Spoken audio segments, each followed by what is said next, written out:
What's up, everybody? It's me, Stephen Billings, Andrew Cabral here from Chasing Indeed. Labels, and of course, we're back again with another great interview, and back again after his world tour in 2023, his entrance into starting the amazing label Radiance Films from the UK. We have Fran Simeoni here again. What's up, man? How's it? Are you tired? Are you tired yet? I'm very tired, but that's not a complaint. I enjoy every minute, so yeah, I'm happy to be tired. Well, it's good to hear it, man. We you know, when we were back in 2022, when it was first, the buzz was going, and we were starting to lead up to like the first releases, and me and Ryan Verrill, we're part of, we are the ones that started Shelf Shock Rewind, and we were already getting votes for the year before you were actually qualified to be best new label. And of course, I have to say congratulations for this past year winning best new label, along with a variety of other awards for your releases like Messiah of Evil and some other ones. Yeah, we knew that this was coming. We knew we were about to have a great year, and even though people were voting in the wrong years, already wanting to vote you best new label when you hadn't even had any releases yet. Right. Says a lot. But they forecasted it right. Like, what a great first year for Radiance. How do you feel about it? How does it feel? It's really surreal. I mean, when I spoke to Ryan, obviously I knew I'd won an award because he'd emailed me saying I'm going to be calling you about it. So I thought, oh, okay, great. Well, I thought maybe we won something for Messiah of Evil. That's far and away being the most popular title. And then he was like, oh yeah, and you won this, and you won this. And it really washed over me. I couldn't believe it. It's astonishing, really. I didn't know we were showing off copies here. So of course we are, as much as we can. Well, I've got it. Yeah, I mean, truthfully, I have a stack to the right of me, and most of it is filled with Radiance films because ever since I started getting them at the beginning of last year, I've just added them to the stack. Them to the stack of things. Well, what we have definitely learned in the last year plus is that what we're getting from Radiance mostly is things that we've probably not seen. So, and that's kind of like, for me, what we talked about in our first discussion. The thing that allures me to you guys so much is that I'm like, oh, I've never heard of this. What is this? What is that? Like, yeah, is it really cranking up a blind buying? Yeah, thanks, Fran. Tons of blind buying here. But, I just, that's part of who I am as a film collector, is I like to take chances, and I like to discover things that way. I don't want to try to like find, what Andrew does for our show, because when he gets a chance to try to watch something to talk about it, he sometimes has to watch these very low grade, YouTube rips or something. And I don't want to experience the movie for the first time that way. Right. So, and I have to say, yeah, that is the one thing with Radiance, is the sense of discovery of relatively unknown cinema, just stuff that is deep within, like the archives, as they say, or deep within like deep cuts or something like that. And every single month, it's like a new surprise. It's a brand new experience, a brand new surprise, because you never know what you're going to find. You never know kind of the hidden gems that are out there, really. I mean, this past week, Stephen, you and I, we discussed the new box set that Radiance is putting out. It was of a director I had never heard of before. So those were all new discoveries of someone who I wasn't even aware of. Yeah, and we'll get into that newer stuff.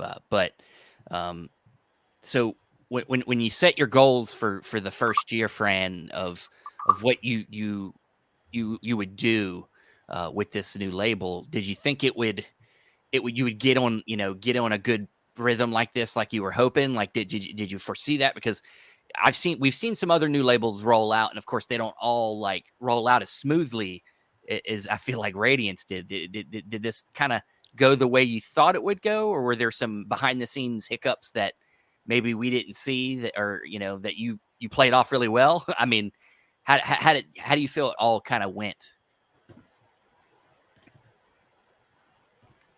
Oh, you can't.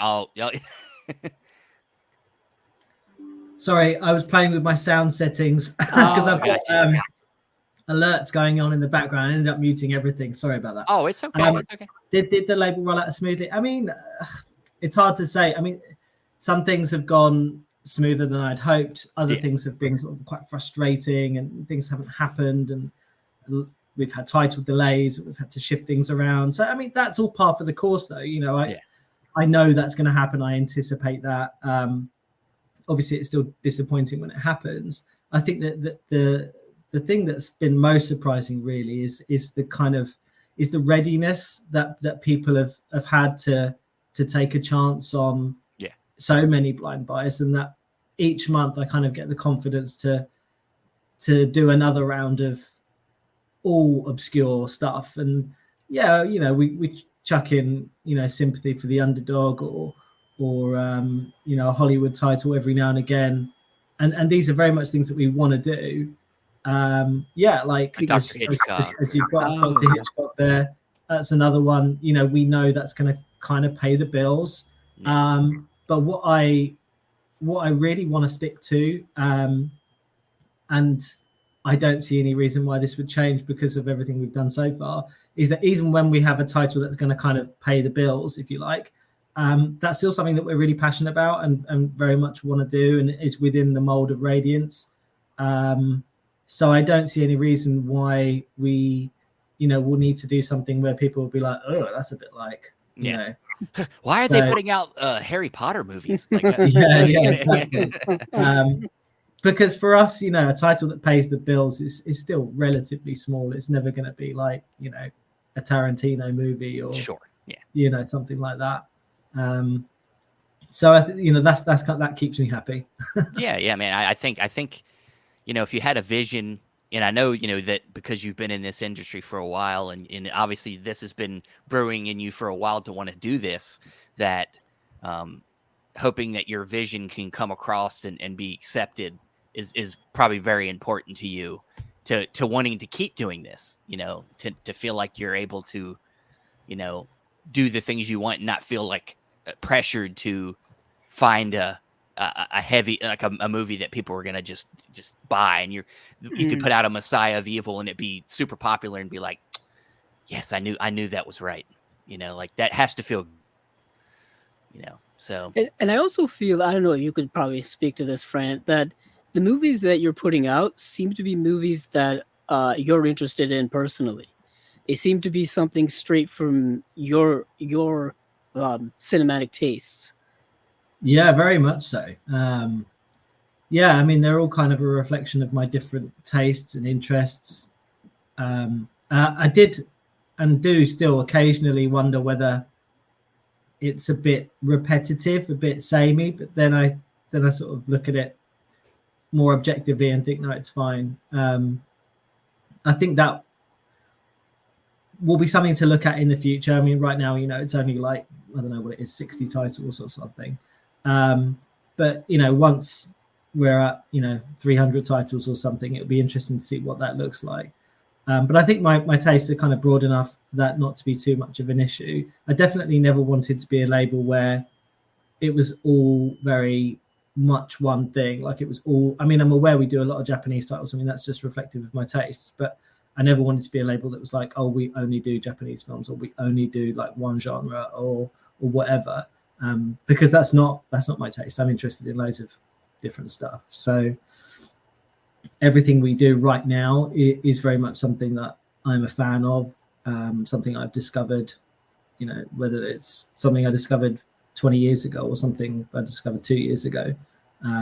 So yeah, that's very much it. But as the team is growing, there's other people who are kind of pitching in. So we've had a few titles that Tom Mez has recommended to me. He said, oh, you should do this. And I go away and I watch it. And, like The Shape of Night, I was knocked out by. The Sting of Death, I was knocked out by. Those are two of his suggestions.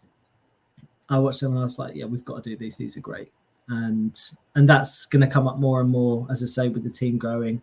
But yeah, it all basically has to come by me, I suppose. And that's not a vanity thing, I don't think. I think it's just a case of, let's try and keep things consistent, because as soon as you bring other people's tastes in, that's what we had at Arrow. It was sort of very much like, 6 different curators. And then, that's when you've got a catalogue that's a few thousand titles deep, and that's when it starts to feel, like it could be anything. And right now, at least with Radiance, I want to kind of keep that quite tight and the curation strong. So I think that helps with people's blind buying, because I think when they're going to blind buy something, they're like, I kind of know Radiance's vibe, so I feel confident in this. As soon as that vibe starts to become watered down, then I think it becomes harder for people to take a chance, because then it can be anything, and that's harder to I think one of the biggest things that I think has happened over the last year or so has been, I could just say, just from a consumer and just from this side of the perspective of the community, and just basically the buyers and the collectors, that when Radiance titles do drop, I have full confidence that these are going to be quality films, quality releases. There are certain hallmarks that you guys have built up over just 1 year of releasing things. That's why I think this was a little while ago, towards the end of last year, when you guys were kind of celebrating, hey, officially 1 year into this and all that kind of stuff. It's like, when we look back at that first year, it's a monumental success just from me as a collector and as a movie lover. You know what I mean? And the idea that we have this new label now that you can count on, really. The consistency of the quality and the consistency of just the reputation is really something that you built up very, very quickly. Yeah, I think that's just down to my own kind of stubbornness and stupidity, which I'm very lucky, that has paid off, because what I was doing initially was kind of that stubborn and stupid, that I didn't choose anything that was commercial. I didn't choose anything that was kind of a safe bet. And like I say, I'm really lucky that there was enough people out there who kind of said, yeah, I'll give this a go, sure. And that's, continued that way because of that initial success. If I didn't have that, I'd be bankrupt now. So I do count my blessings that it's all kind of gone the right way. But it was that confidence and that risk working together to make that happen. Because like I say, when you've got something that's all, to one kind of style or vibe, then when people get on that train, they're sort of confident to keep going with it. And we get emails to that effect regularly. We get a lot of people sort of saying, I can't believe that every single title I've picked up from you is really good. And it's like, from my perspective, I sort of feel like this shouldn't be that hard for customers, because it is such a shame when people pick up something and I say, oh, that was rubbish. Why did I buy that? I know what that's like as a consumer, and I'd never want to put that feeling onto somebody where they get something and say, this is just not what I wanted at all. And that feeling of being duped is terrible as a buyer, because we're all really passionate about this, and to kind of have that feeling that that's something that you're passionate about it sucks, doesn't it? So I do very much keep that in mind every time we pick up titles, that there aren't no compromises, and that everything we do it kind of fits that mold. I think what's really interesting for me as well is that every time I work on a title that references back another title, I'm both happy and also a bit sort of suspicious. I think, I hope people don't think we're doing this on purpose. Like, we've had various interviewees where someone will mention one of our titles, and I think, oh God, it's like we didn't direct them to say that. But it's just, I think that's kind of reflective of the tightness of the curation, is that when you do one film, it's inevitably been influenced by another film, or has similarities to another film. And I do kind of get a bit of a kick out of that. Like, I'm working on a release at the moment where that's happening, and people are mentioning other titles because it's got shared things about it. And I think from an audience perspective as well, that's really great, because it's almost like we're building up the education in these very specific ways. So I was looking at a film and thinking, oh, we should make a note of this in the subtitles, because there's this specific thing that keeps happening, and that's never been done before. So I thought, okay, well, we'll do that, and then we'll put a note in the booklet like we've done for our other releases. So when people watch it, they're like, I get it, here's the context. And I like how we kind of keep repeating that, and and I think it helps from an audience perspective as well, because you kind of get where I don't think I've seen that before. Other people do that, but I enjoy putting those little bits in. Yeah, I think that, I mean, just as you said, it's important that you're helping broaden people's education, you know, filling in holes that maybe they didn't, you know, being that these films are a lot of films that people haven't seen anyway, it helps broaden and contextualize the educate, you know, the history of film when you're fitting these films in.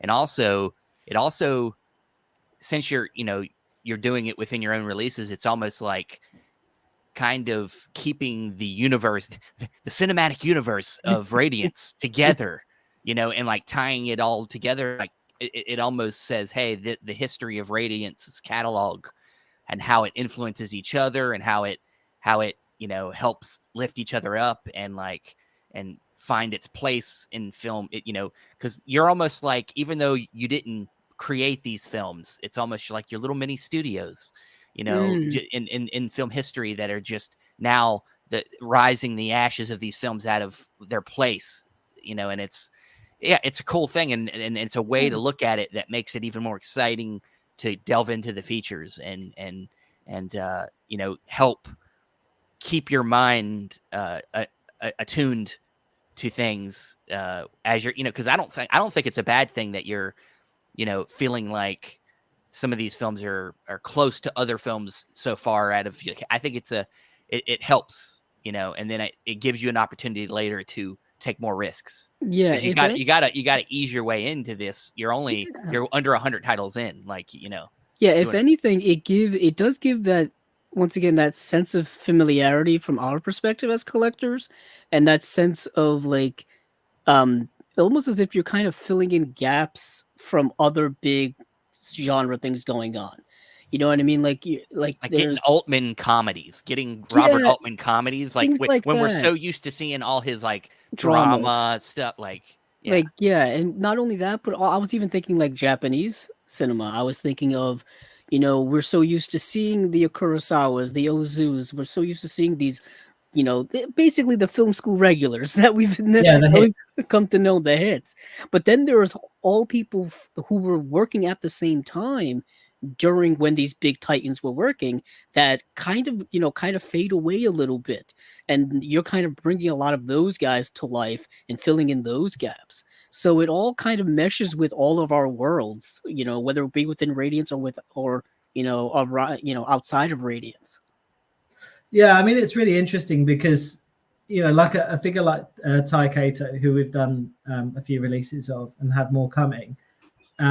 This is a director that I didn't really know before I discovered his work a couple of years back. And as I was looking into it, I found that he had a retrospective in 1999 with a decent number of films playing, all played 35 mil. And, you know, it just was a blip and then nothing ever since. And it's just a rediscovery. It's not like it was something that was exclusive to Japan. This is a retrospective that played in London, and there were probably retrospectives elsewhere because that's usually the way things go. But unless video labels pick up on that, or even, you know, the studios put the effort in and try and get these films remastered and licensed out and played at festivals and so on, then these things do just disappear.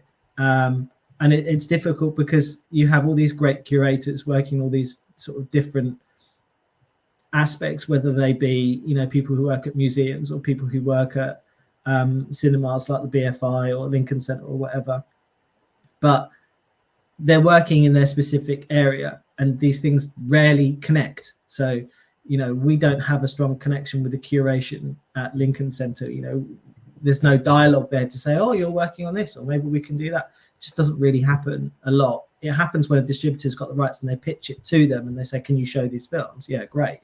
But that doesn't help the label get the films out. That's, you know, it doesn't go the opposite direction. Yeah. So you have these people like Tai Kato who do have these retrospectives that just kind of drop off the map, and then there's nothing written about them. There's no books, and this becomes such an obscure figure.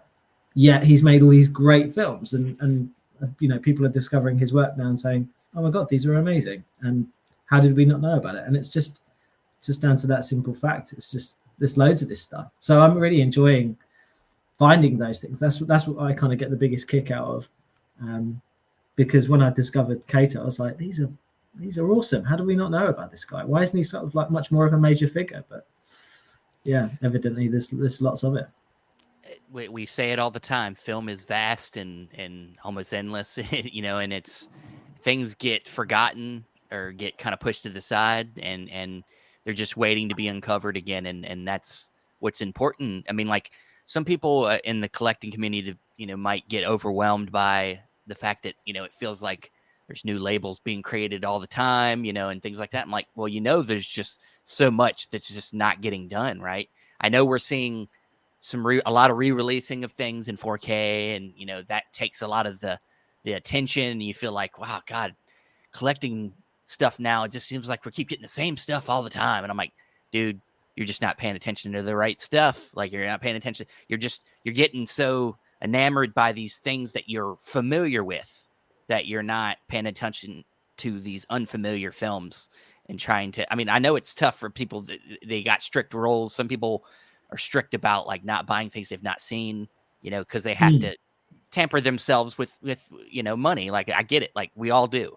But that's also, if there you gotta sometimes, even in this community, you and this is what we say about, we talk about streaming, because some people are very one way or the other, and we're not. Me and Andrew are very much, we think streaming is a good tool, and we like to use it when we can, and we can't talk about any of these films without any sort of streaming until the movie comes out. Like, we like to talk about the films before they're released, if we can, on our show. So, if it wasn't for that, if you don't take that effort as a film watcher to do that, then you're holding yourself back from maybe discovering one of these films on one of these labels. And yeah, not to be too morbid, but just there's not enough time, I think, in one's lifetime, of course not, to wait around to watch movies. You know what I mean? Like if I can have access to it now, I'm gonna get access to it now.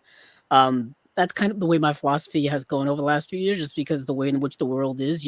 Life is incredibly fleeting sometimes, and if I want to watch as many movies as I can, whether it's streaming, whether it's physical, I want to watch it. You know what I mean? I want to experience as much great cinema as I can while I can. I'll say this though: Radiance is the titles are not easy to find to watch in time for the podcast, and I don't know if that's intentional or if that's just kind of just he goes out and takes all the rights down. He's like, yeah, I'm going to take it all off of streaming too. He like get it out of there. Yeah. But it just goes to show that how much is unavailable in a world where you seemingly think everything is available. Yeah. You know what I mean? And it's really it really changes depending on obviously how big the movie is. Like you were saying, Fran, like all these undiscovered movies, and in a way, Radiance and other labels are making people like me who don't have access to the repertory screenings, don't have access to these retrospectives. I can have my kind of own retrospective at home. Someone like myself who doesn't get to go to film festivals and things like that. The thing with physical media is you can kind of have your own film festival at home simultaneously. I mean, tonight I was watching a story written with water, and the only place I could find it to watch was on the Internet Archive. You know what I mean? And it was just happened to be there. You know what I mean? And oftentimes, movies get uploaded to YouTube and all this kind of stuff, varying degrees of quality, as Stephen has said. We've discovered so much of that over the course of this now 3-year-old podcast. But then when you watch the Blu-rays, when you get them, the quality jump is astonishing.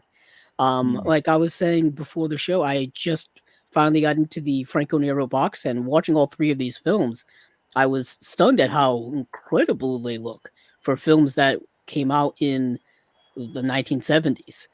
Franco Nero's eyes do shine very brightly in HD. They're very striking. He's very striking. Yeah, absolutely. Yeah, I mean the whole YouTube thing, and besides, there are obviously various places that you can watch films online, illegally, essentially. But I think that's just part of the culture now. I think there are a lot of people who are doing that. I think some of them are then buying Blu-rays. Some of them obviously aren't. And it's difficult to go back from that. There are people who just don't care if the film is cropped, or it's in terrible quality, or the subtitles are junk. Which, for the most part, one or all three of those things are true of the kind of films that you find. Literally, I do that all the time, and I'm happy to put up with it. I'm happy to be watching films out of sync, because for me, it's part of the job. It's a research exercise, and then I will watch them again in higher quality, and then again and again and again. Obviously, it's part of the job. But I think in terms of bringing it back to collectors and Blu-rays, I think what we're seeing now is that kind of split, that we've got those people who are just watching stuff online, and we've got some people who are just, as you said, Stephen, buying stuff that they've already seen, and then you've got people who are just buying like Radiance and stuff, and Severin and Indicator, these people who are putting out stuff that's never been out before and stuff that's a lot more rare. So it's quite interesting that we have these sub communities essentially of physical media now. That's, I think, much more evident than it used to be, and I think that's a reflection of the kinds of labels that are out there now. So it's really interesting when these people try and have dialogue together, and you've got your kind of Criterion and Arrow fanboys that that aren't really looking beyond those borders. Then there's the people who are just into films, who just don't care that the Camerons are DNR'd, and the people who only think about that and are obsessive about color grading. And I think it's really interesting. I'm not so sure how kind of positive that is, because I think there is a division. And I saw someone saying something yesterday. I can't remember who it is to credit them. They were saying that, I think it might have been Jeff Rausio, saying that sometimes people just need to take a break and step back from things, because obsessing over blowing up screen captures 300% and all this kind of thing is kind of take away from the hobby. And this person was saying that they started to get a bit bummed out by it, and it was like not why they got into collecting in the first place. And I thought that was interesting. I've tried. We do sometimes we do Blu-ray reviews on here. We don't do a ton of them, but like, I never want to get to that point where I like obsess over minor details in a restoration or a transfer. Like I know that what you guys do is very difficult and time consuming, and takes a lot of a big team to get it done. And to people just need to remember that they're lucky that, in a way, they're lucky that they're even getting a chance to see these movies in any kind of quality. It's kind of that thing, like I feel like, that you just have to remember, because there was a time, kind of relating back to what you were saying earlier, like about like people watching stuff on the internet in bad quality and stuff like that. That's like equivalent to like the VHS days, where people were just ripping stuff, taping stuff off a TV, like in a way that's its version of today, where we're getting bootleggy stuff on the internet versus on VHS, and like trying to watch things. And like, they weren't caring about quality then. Like, they were just trying to watch something, and we need to get back to that. We need to get back to like looking at the movie and trying to take in the cinema, and not worrying. So we get so caught up in like trying to get the best version of whatever the thing is. And that's, we want that, of course. That's definitely part of it. I want the 4K if it's necessary for the film, but if that's not in the cards, that's not in the cards. Either way, I want to get what I think's going to enrich me and enrich my library at home the most. That's what I'm looking for. Yeah, and I also think we need to take some type of perspective as to where we are now versus where we were, like you said, Stephen, 10, 20, 30 years ago. You gotta check yourself sometimes. Like, think about it. Like, just back like then, we are living in a very rich time to be a movie fan and collector. The high definition age, I think, is, we're about 20 years into it or so. I know a lot of the younger people have always just lived in the world where we get nice quality looking things. Growing up in the VHS era was, you didn't quite care about quality. Didn't even think about it. You wasn't even thinking about it. You were just watching movies for the fun of it, really. I always think of the cinematic experience as a child versus now. And it's similar in terms of context, where it's like when you were a kid, like I think I've told this to Steven, I think I've told it on here many times. Like, I would just, pick out movie times in a newspaper and then go during whenever. You know what I mean? It's not like it is now, where you have to, reserve a seat, go to the best theater with the best sound, the best screen, and all this kind of stuff, which is an awesome, nice amenity to have. But once upon a time, when those things didn't exist, you just went just for the movie experience, just for the movie.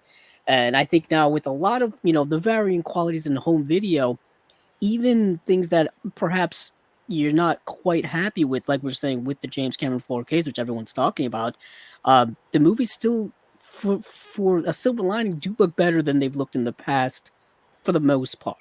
You know what I mean? And we're living in such rich times that I think our younger selves couldn't conceive of the things we have now. I could not go back now. I wouldn't want to go back now. It would be Yeah, I scary to know. think. There is a trend now with a lot of people collecting VHS tapes, and a lot of surge in terms of interest in watching films back on VHS to recapture that sense of nostalgia.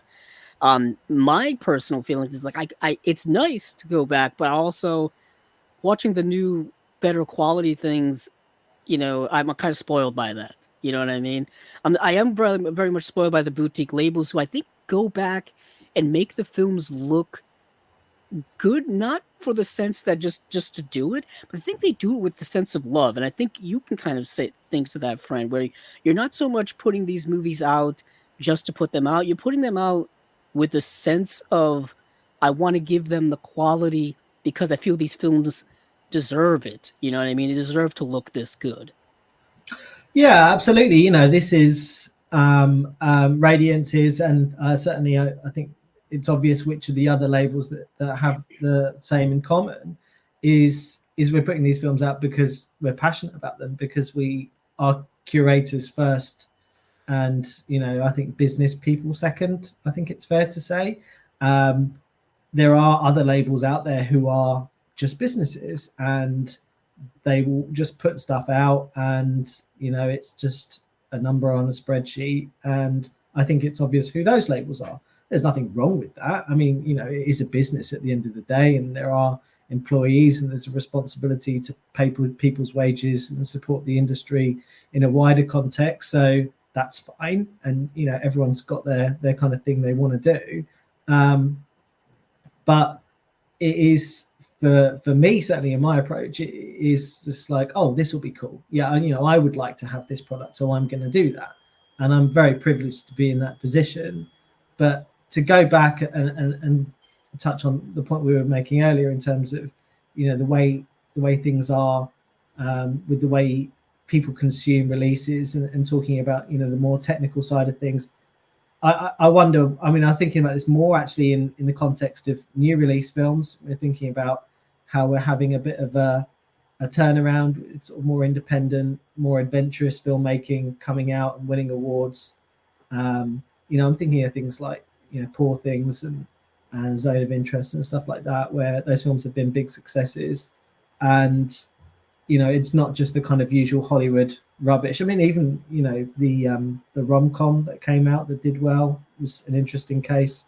We're having a return of stars, and I was just sort of thinking about that, and I think it is the same a bit for Blu-rays, in that a big part to blame is the media industry, in that we don't have a lot of outlets writing about film anymore. We don't have a lot of long-form content out there. We have a lot of clickbaity stuff. There's always something being ranked. Yeah. And I think that doesn't help the dialogue that critics have, because they don't have the opportunity with regular people who are, consuming media. And in a way, the Blu-ray review community, if you like, is the same. They are pushed into a corner. You don't see long-form reviews anymore. You see things that are reduced to just screen captures, because that's easy to digest. It's easy to put out there, and the dialogue is pushed much more in that direction. Whereas the amount of sites out there who will write long, well thought, considered reviews, you can count on one hand. So that is a challenge, but I think there are certainly people out there who are doing good stuff, talking about films and talking about releases in a different way. I think this is one of them, and I think there are people on YouTube who are doing good work, and I think that does help things. But you know, when you talk about the broadest audience possible, the people who are just going on like New York Times or New Yorker or whatever, you know, there's just a lot less space for it. I mean, you don't even get reviews of home video anymore. You know, it's much more directed to streaming. So that's tough. It's tough on labels like Radiance, but you know, this is, you know, something we just have to work with. Yeah, I've heard this, the same sentiment from other, other podcasters, even other critics that feel like that they're kind of stuck in a place where they can't really talk about what they want to talk about, and it's because publications and things like that, they it's all about clicks, and it's all about trying to bring the most popular thing, talk about the most in now thing kind of thing, and that's unfortunate. Everything's kind of driven by things that are not kind of enriching our knowledge of everything. Like it's history. Learning about history is important, and it's interesting that you're saying that, because I felt this kind of trend happening throughout the entertainment industry, movies, TV, and whatnot. Things seem to be shrinking back down. I felt like a few years ago there was this gigantic explosion with, of course, the implementation of streaming and streaming services, and then I think just the industry itself. We were getting, I've seen that there seemed like to be a $1 billion box office movie nearly every week or nearly every month. I'm talking pre COVID times, pre all that stuff, and I feel like the industry was just expanding and expanding so much, and it feels like now in this post kind of COVID world, or even the current COVID circumstances world, that things are starting to shrink. We're seeing even the biggest industries starting to shrink down in terms of just the people they employ. So, people they employ within their industry seem to be shrinking down. Layoffs seem to be happening every month from everyone from Disney to whomever. And I just feel like the whole world, entertainment world, is shrinking down in the publication world as well. We're seeing older online publications get bought up and then get consumed by big corporations and then kind of be, slowly fade away. You know what I mean? And so it takes away from that long form journalism, that long form, movie criticism and all that kind of stuff. And then I think just the general audience, Stephen, like you're saying, the way in which we consume information now is vastly different than it was 5 years ago. It is extremely short form now, very quick, and because we're trying to consume so much so fast, we just keep moving on to the next thing very quickly. I was going to say it's a patience thing. People don't have patience. People don't have an ability to slow down because so much is coming at them. They feel like they have to all do it now. Like it's what advice I would tell somebody is that, and it's something I have to even tell myself sometimes, is that, I'm hopefully going to live a life. I don't have to do this all now. Pick up a book, like get it more interesting. Pick up some of these look at some of these booklets and these great releases we get, like take the time to read and like consume stuff at a slower pace. Cause I think that's part of the problem, is that people's patience, whether it be reading something or like just driving somewhere, and people get, get agitated just because they have to stay a couple seconds longer at a red light. People's minds are so much, they're impatient. And so everybody needs to slow down. Technology has really sped everything up in good and bad ways. And Fran, I know that, we can agree that having this ability to connect in this way, like what we're doing right now, talking, is a very beneficial thing, but it also convenient. I've always said this, convenience is also kind of can be the detriment of creativity in a way, like things being really, convenient, and it can hurt creativity, can also hurt, almost the nutrients of what you're taking in, because you're wanting to take it in so fast. Like, would you agree that having so many choices is also not good for us too? Like, yeah, I mean, I think that is why people are going much more towards things that feel curated, because there are so many opportunities out there for you to spend your time on. Yeah. And now I think what's happening, I feel this myself. I go on all the streaming services. I flip through. I don't know what to watch. I need something I can recognize. I don't have any trust in what's there. I go on Netflix and I'm presented with so much stuff, and I just think this is all probably junk, and I don't watch anything. And I know there's probably good things buried, but I need someone to tell me that. And I'd very much see that when people come to Radiance, they think, oh great, choice is made for me. I can just kind of pick this up with confidence. And Radiance isn't the only one. There's loads of course, things out there, home video and otherwise. And I think that is where we're going to kind of see the bounce back for sort of consuming culture. That is the only way that I think people can continue, because otherwise you just spend your time going through lists and lists of things, not doing anything, which is what I do every time I go on my streaming services. But in terms of technology, what I would say is, from my perspective, running a label is that it gives and it takes away as well.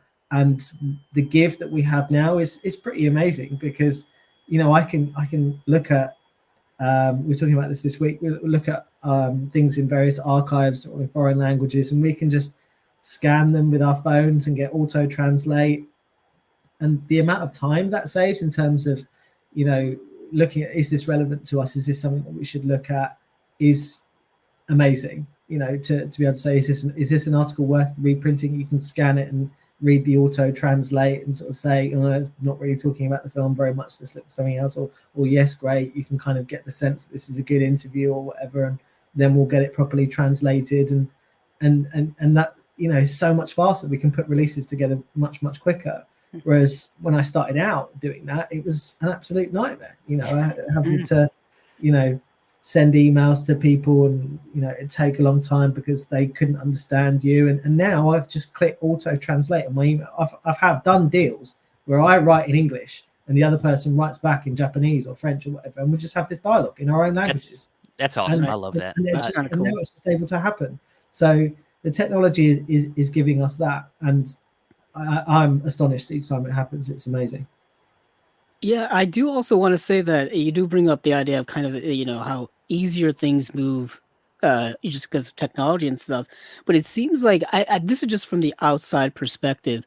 It just because every single month there seems to be there always seems to be a Radiance announcement every single month. Well, I believe that's the hope. That's the hope. Yeah, I was just going to say, from my perspective, and from the perspective of other consumers and collectors, it seems like a very well-oiled machine that you have there in terms of consistency of every single month. We're getting something at least. Is that just a false perspective on our part, and there's just a lot more that goes into it? Yeah, well, it has to look that way from the outside. I mean, as I said at the start, there's ups and downs. There's disappointments. There's things that don't always go the way we plan, but we have enough experience, and we have enough pre-planned to always iron out kinks, or to sort of go ahead with something and say, we know we can fix this, we have a backup plan, or we know we have alternatives should that thing not come together. I mean, we're doing that at the moment. We've got a release we had planned, and we put it all on paper, and we said, this is going to be easy. All we have to do is license that, and that, and that's all great, and we'll have a brilliant release. And it's come to it, and someone's come back and said, no, they only have the rights for that in France, and that they don't have external rights, so we had to go to somebody else.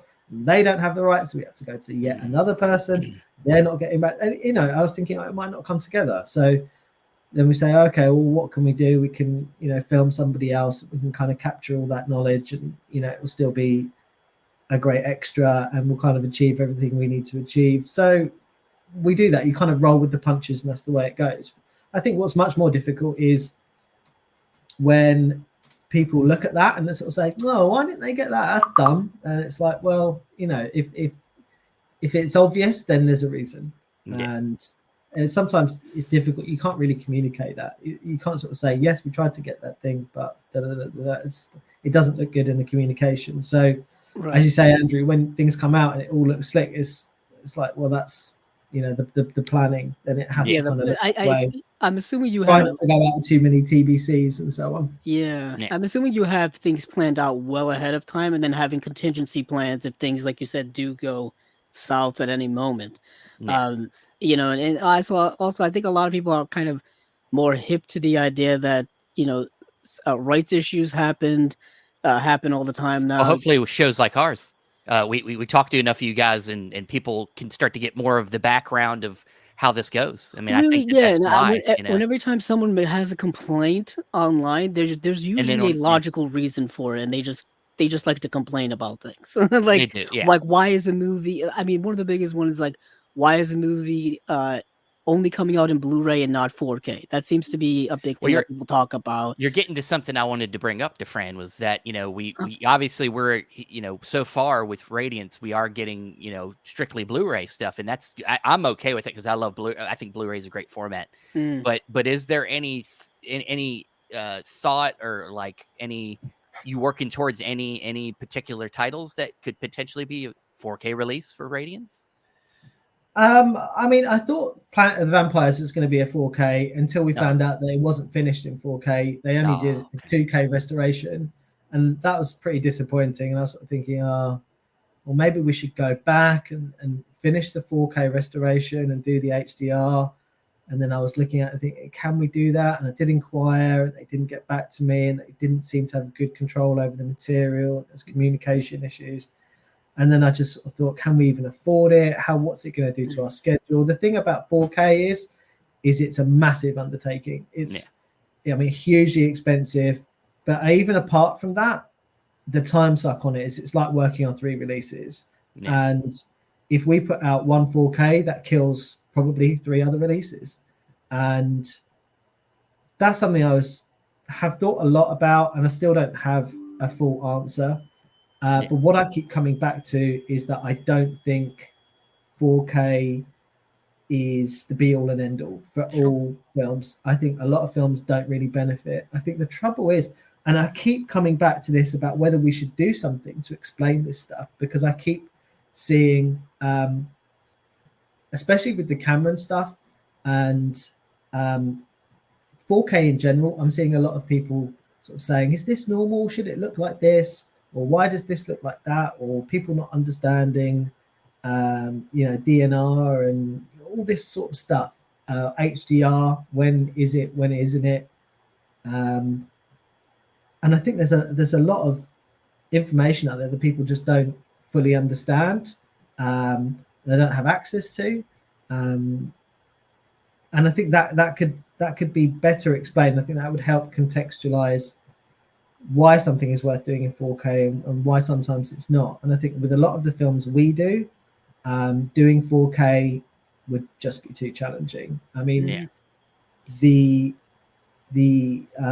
marketplace kind of metrics for these films it's just not enough for 4K. I mean, we'd have to charge like 4 times the amount to sort of make it worthwhile. And then of course no one's going to buy it. The other thing as well is that most people don't have the kit to make 4K worthwhile. I think most people look at it and they see something that's brighter and they think that that's better. But I mean, you have to have a good UHD player. You have to have a massive OLED basically for it to really show off the difference of 4K. And I think most people are more interested in the format than they are the films. And I think, we're seeing a lot of films come out where it's a well-known film, it's got stars, and so therefore it's 4K worthy.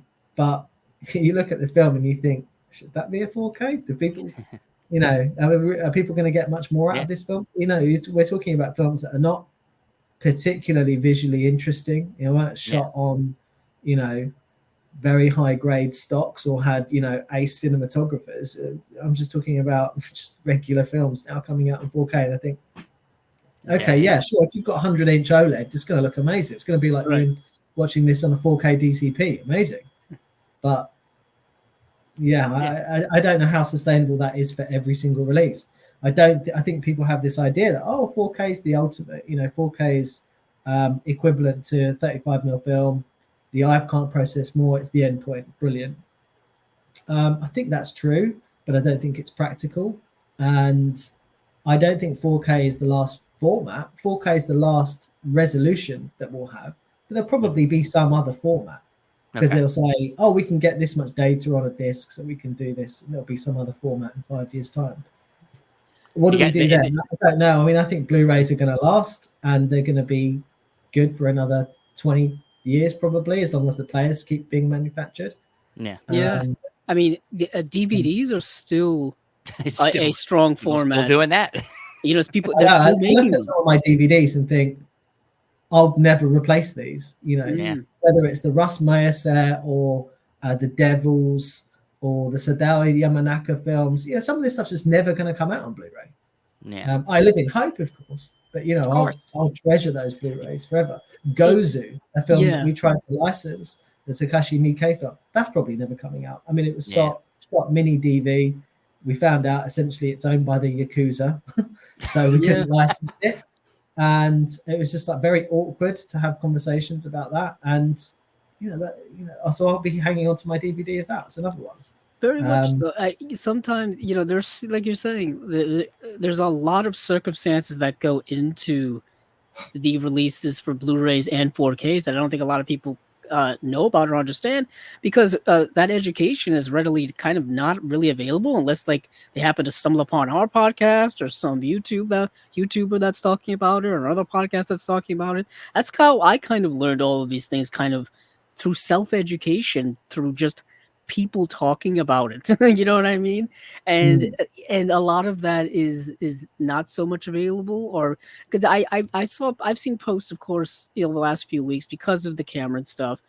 People don't understand, not really understanding film grain. That film grain is like certain movies are supposed to look this grainy because that's the way they look aesthetically, but they're kind of putting them up on these giant displays, and sometimes you can see those anomalies a lot more on a giant display, high def display. So having something in high definition is not always the best case. It seems that, you know, Radiance and these other boutique labels really are doing the due diligence of deciding what these things are actually going to look like, versus kind of just doing it just to get it out there. I think about you know, our conversations with John and Sam over at Indicator, you know, because they stood back and they let other labels kind of do the work a little bit, you know, see how it all would fall when it came to 4K, and then they finally decided that they were ready to jump in, and they started doing all these genre-line films.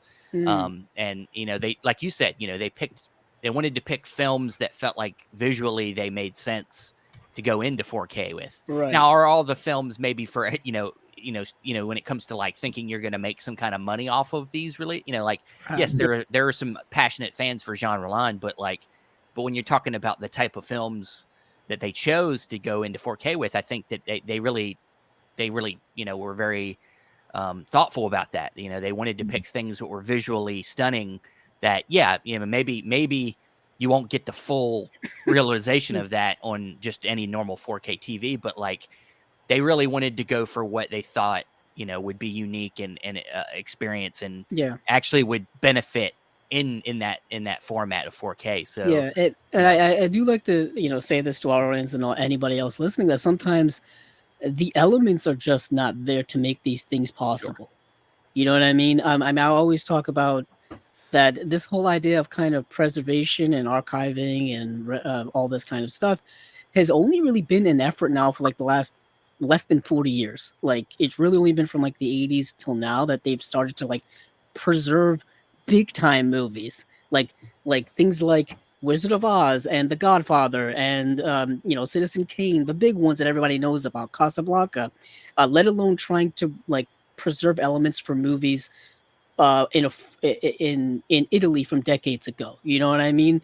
It's trying to find these elements and then restore them must be a cost and effort in and of themselves. That it's time consuming and financially difficult and all that kind of stuff. So I always feel like when these releases come out, I always have it in the back of my mind that this probably took like years to happen. This didn't just happen overnight.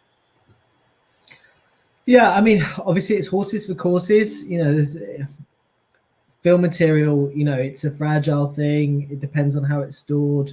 So it's always different. It's never the same. Every piece of film material has different challenges. I mean, when we restored, what was our first restoration? We didn't do a full restoration. We were basically given like an unrestored master. Essentially, it was like like raw or practically raw scans essentially for the case is closed, forget it. So we did all the restoration on that, and that was an element that you could see it was just in rough shape. It was just beat up. It just hadn't been stored well. So that presented various challenges, like some pretty deep scratches and stuff like that are very, very difficult to get out unless you spend a ton of money. And then we did The Horrible Dr. Hitchcock, which was the same. You know, that was a negative. That was just, you know, it'd been used a lot. I mean, people may not know this, but essentially there's a printing chain. So you kind of have your negative that's in the camera when the film is shot. That's supposed to then be left alone and not touched again, except to make a copy of it. So you make a copy of a negative, it becomes the opposite. So it becomes a positive. So that's called an interpositive. Then you essentially want to use that as a backup element and not touch that too much. So you make a copy of that. Copy of the copy becomes positive, becomes negative again. So that's an internegative. That's the one that you want to use loads. So that's the one that you just run through and you make your 35mm prints and they go out. Mm-hmm. But not everybody follows that practice, and sometimes the negative's handled more times than it should be, and that's when it gets a bit beat up. And Hitchcock was basically like that. Misunderstood, which we just restored, was the same. You know, there was mold on it, so that mold is another thing that's really, really tough to move. I remember when we did Zombie Flesh Eaters at Arrow, going back, you know, over 10 years ago now, and that had mold that was on every single release. But you notch down the quality enough, and sure enough, at some point you can't see it anymore because the quality is reduced so much. So when we came to restore it, it was like, oh my God, what's this mold? It was never there before. And it's like, well, it's never there before because the resolution was never there. And this is something that people don't realize. So when you talk about restorations of the films like Casablanca and The Wizard of Oz, the problem that people have with that is suddenly you bump up the resolution, you go back to that negative, you 3 times back in the printing chain.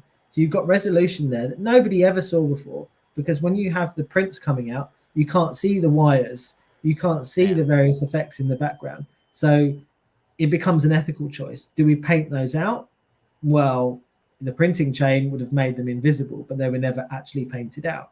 So that's the challenge that, you know, you have from a restoration point of view of how do you handle these things. And I don't have the answer to that. That's someone else's job.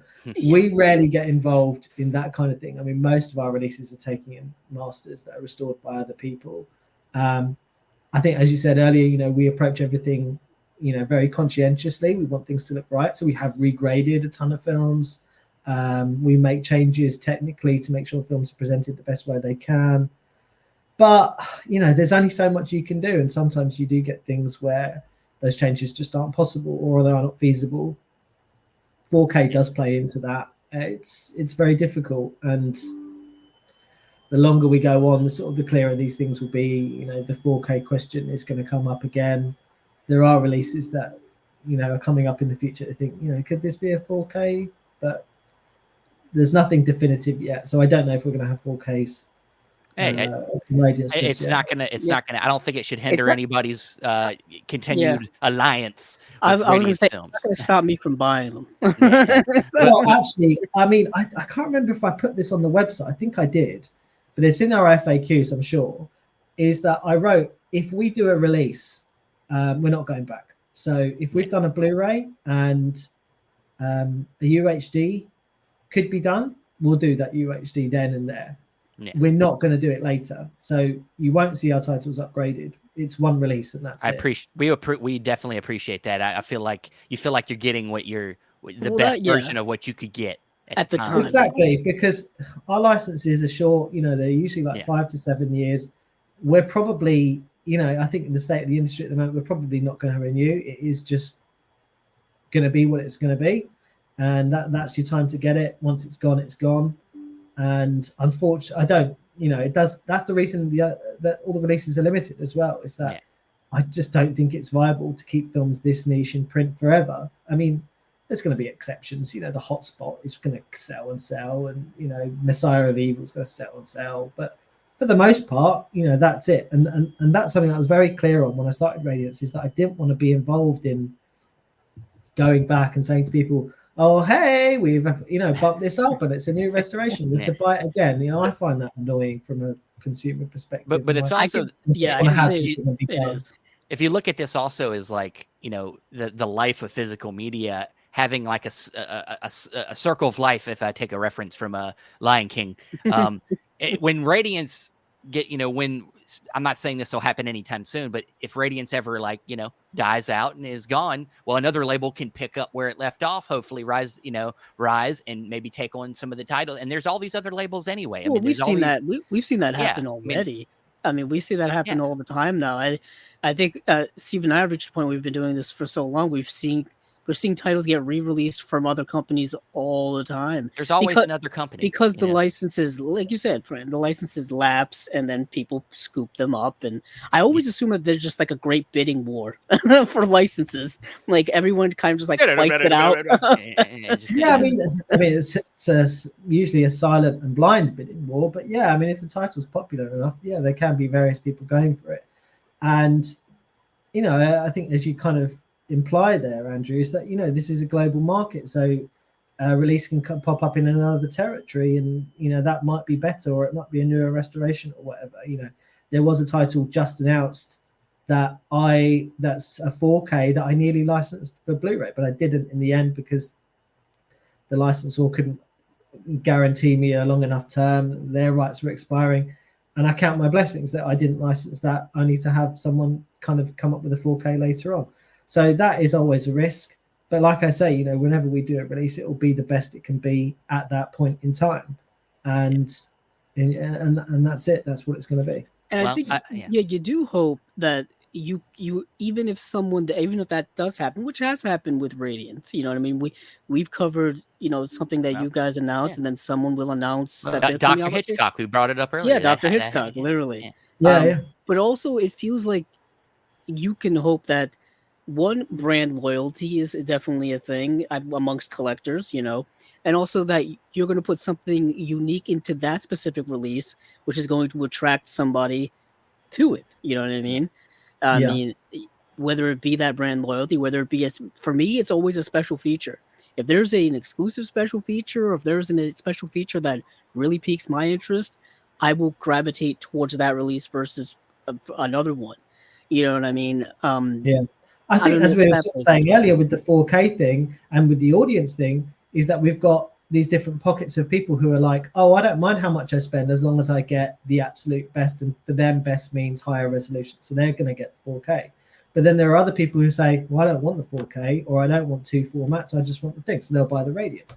And there are other people who say, well, I can't afford the 4K, so I'm going to get the cheaper release. Yeah. So I've got much more confidence about that now, in terms of not being worried about being gazumped by some other 4K, because I think there's plenty of people out there who are just like, I'm fine with this. And I'm still seeing really good sales on Hitchcock now, and I'm sure Vinegar Syndrome is seeing great sales on their release. And these things can kind of coexist, and you know, we're friendly enough with them and with other labels and stuff. You know, it's just like a nice community, which is really something I think we're really lucky to have as an industry, as a, you know, just the boutique part, that we all kind of get on and support each other and stuff. So that's good.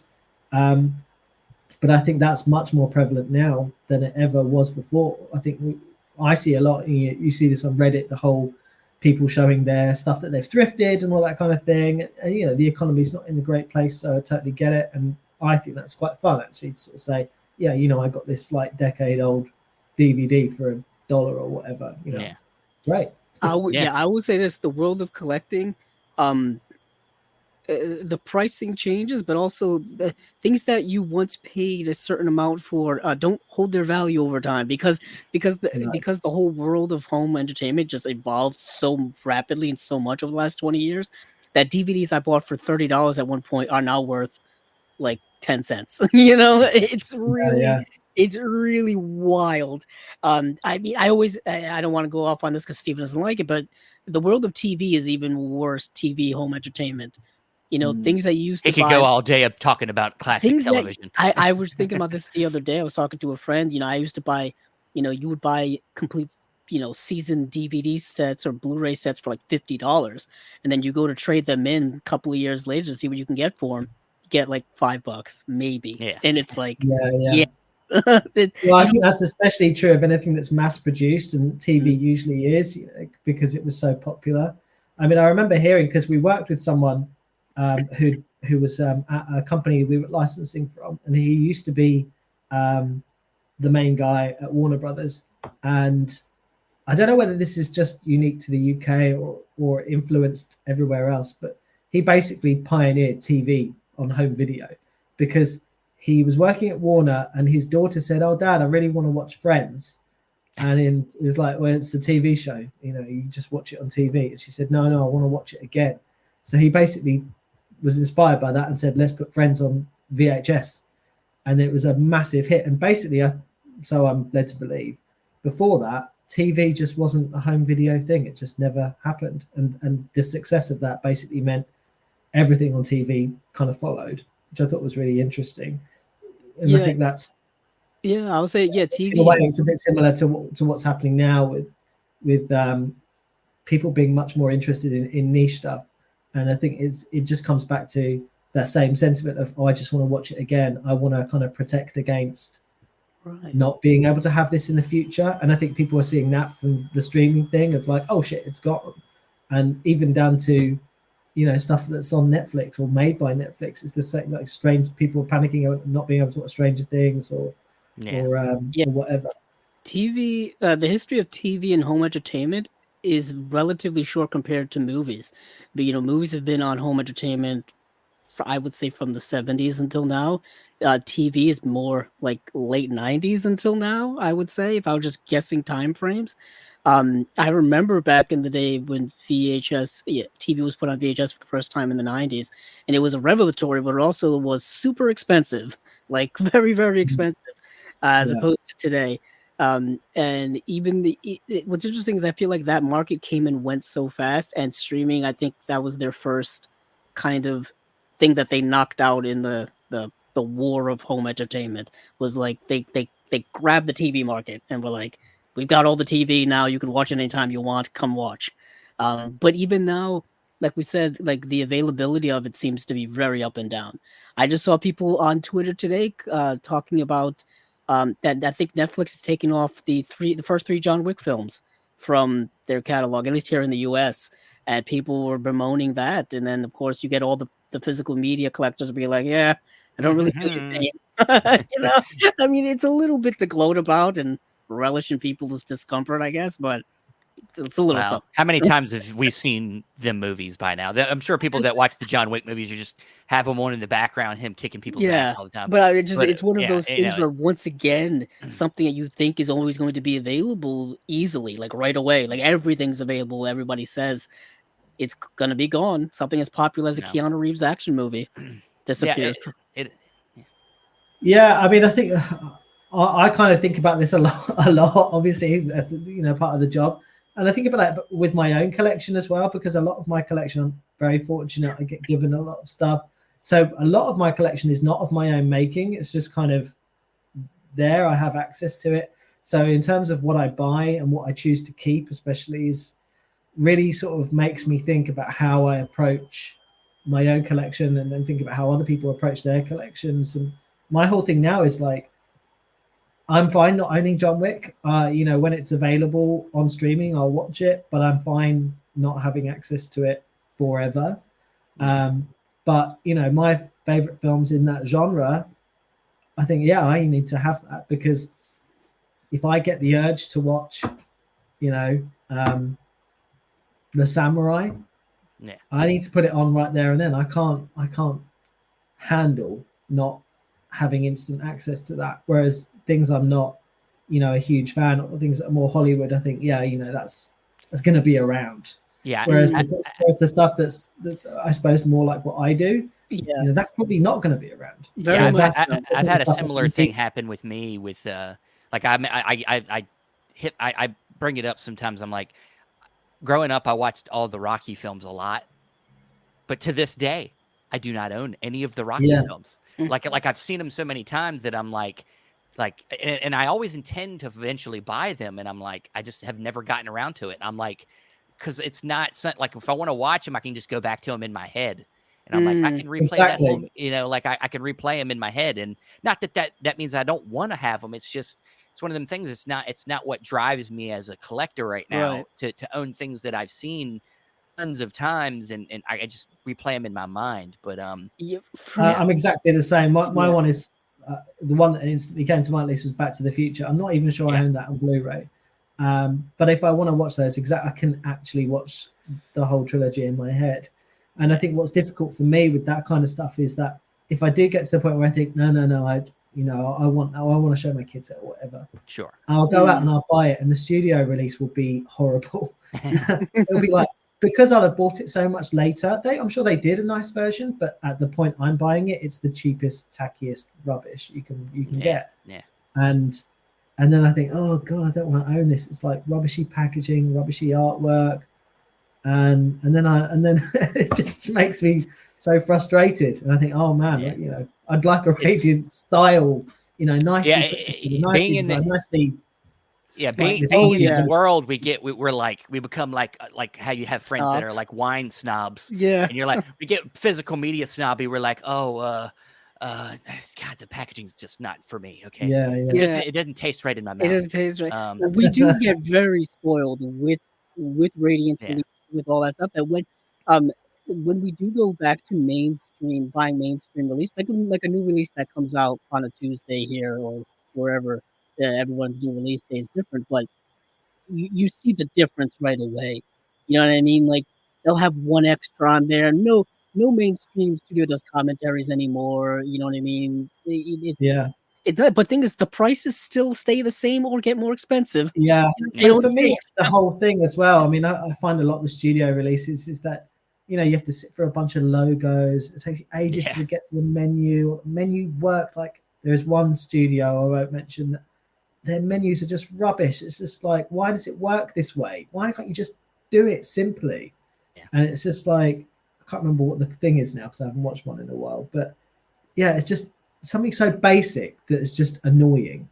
And they also keep it's the same menu design from DVD to Blu-ray to now to 4K. They just put kind of a new shine over it in most cases. Also, they don't invest in disc arts anymore, main studios. I mean, some are gray, some are black, some are like clear. I mean, it's just like there's no you feel the sense of mass production. You feel the sense of like, for me, it's like all the excessive labeling. It's like, it has this and it's 4K and Blu-ray. Like I saw a quadruple format the other day. I was just like, who's that for? I saw it. I think, who needs a UHD, a Blu-ray, a DVD, and a digital copy? It's a lot. That's a of course, it's all labeled on it as well. So you get like a banner and then another banner and a thing. And I just think if you have to put all this on, it's that's a big investment there. That's a big case.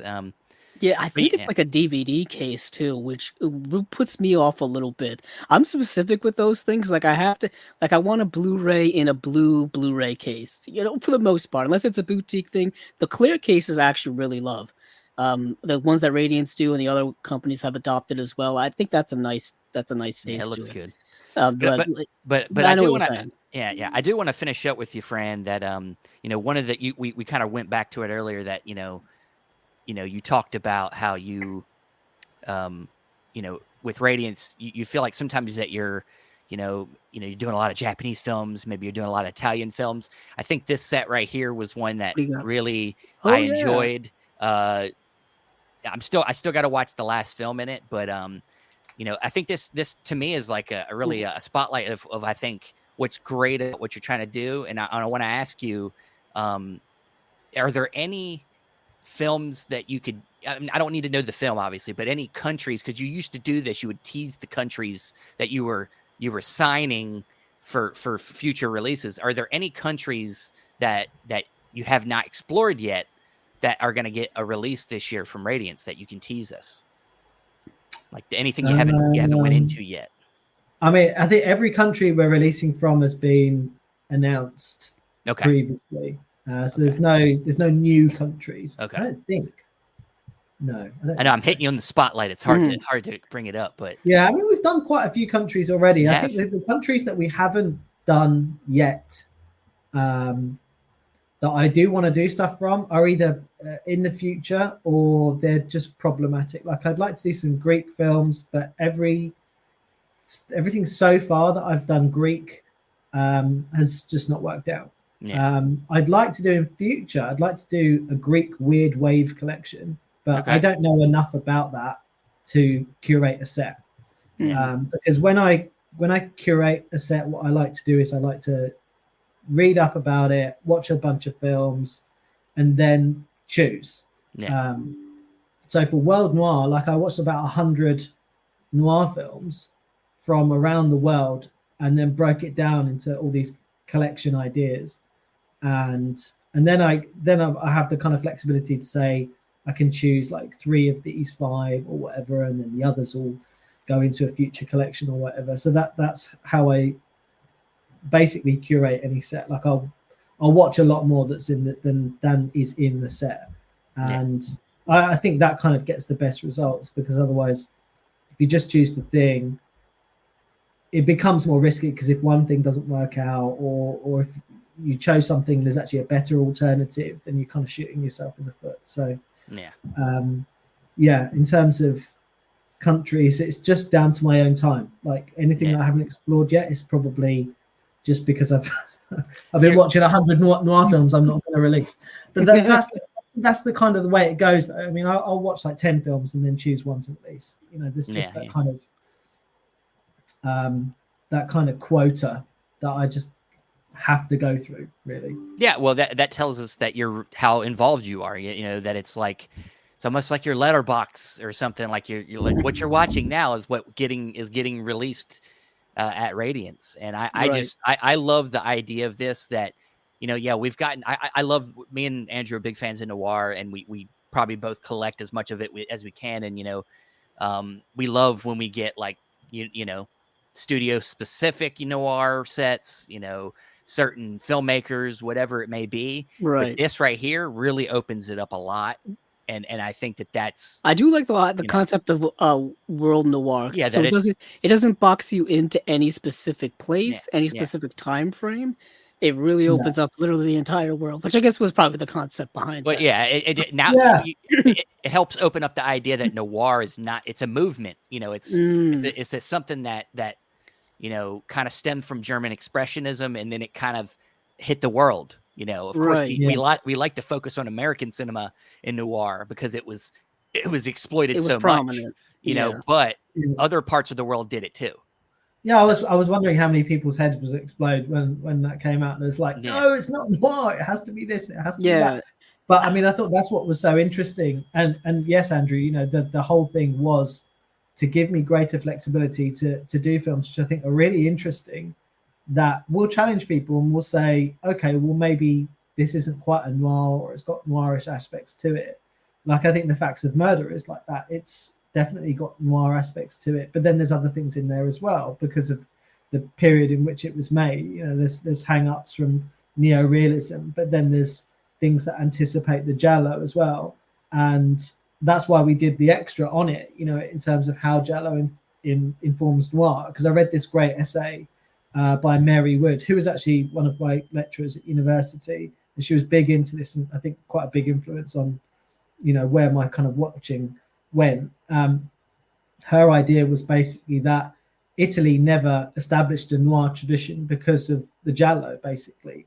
That kind of took the place of anything that would have emerged as noir. Like elsewhere in the world, you kind of had noirish stuff, or neo-noir, as you know, later went into 60s and 70s, and lots of countries are doing that. But in Italy, it's the giallo, and it comes from that tradition. I thought that was so fascinating, so I thought I wanted to do that and touch on it and do more films from that. But then you go earlier, and I hopefully we'll be able to do this in the future, is you go to the 40s in Italy, and you have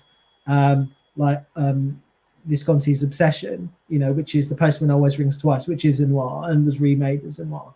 But you do that in Italy in the 1940s, and it's a neo-realist film, or is it? Yeah. Because it actually is before neo-realism. So that's really interesting, and that's got this whole thing. So the whole World Noir project was to kind of do that and bring in all these things. And in France, there's poetic realism, which is like the precursor to noir. And there was really interesting things going on in France during the war where they couldn't make certain films. So at that point, the noirs in France were comedies, but they were essentially kind of like noirs.